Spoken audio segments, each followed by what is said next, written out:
I think spending is the easiest way to revive the economy, because then the MSME people, they get money, they spend it. It sort of has the usual Keynesian chain reaction. So we are talking about some version of Nyay, or a direct cash transfer to the poorest people. Absolutely, a direct cash transfer. Whether it's to the poorest people, that's more debatable. I would argue for a broader, because I think targeting is extremely costly. Or I would say, bottom 60% of the population, we give them some money, nothing bad will happen, in my view. A lot of these people, they get their jobs from sort of small and medium businesses who are going to have a sort of cash flow problem, and a lot of those businesses are going to go bankrupt because of the shock. So there is also a link between the economic damage that is going to come to those businessmen and the ability of these people to maintain a job.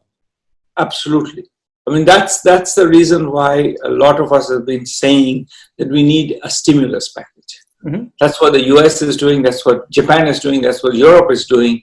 We really haven't decided on a large enough stimulus package. We're still talking about 1% of GDP or something. The US has gone for 10% of GDP. So you're talking for a massive priming of the pump up front. So you start up the demand as soon as possible.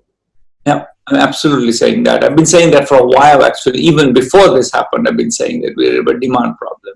Now we have going to have a bigger demand problem, because it's the usual thing. I have no money, I'm not buying anything because my shop is closed, but then your shop is closed because I'm not buying anything from you. So I think... Sorry. Go ahead. And I think implicit in what you're saying is that you need to do it faster rather than slower. So the faster you do it, the more effective it's going to be.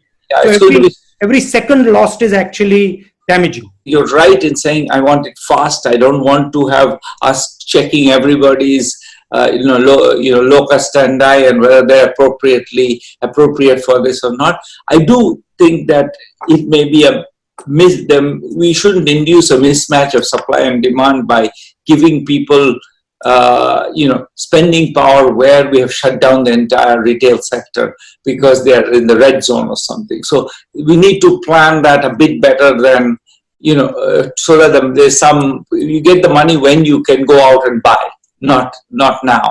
Or you get a promise. You get a promise that you will get the money, so you stop panicking, you stop completely, starving yourself because you want to have a little bit of savings left.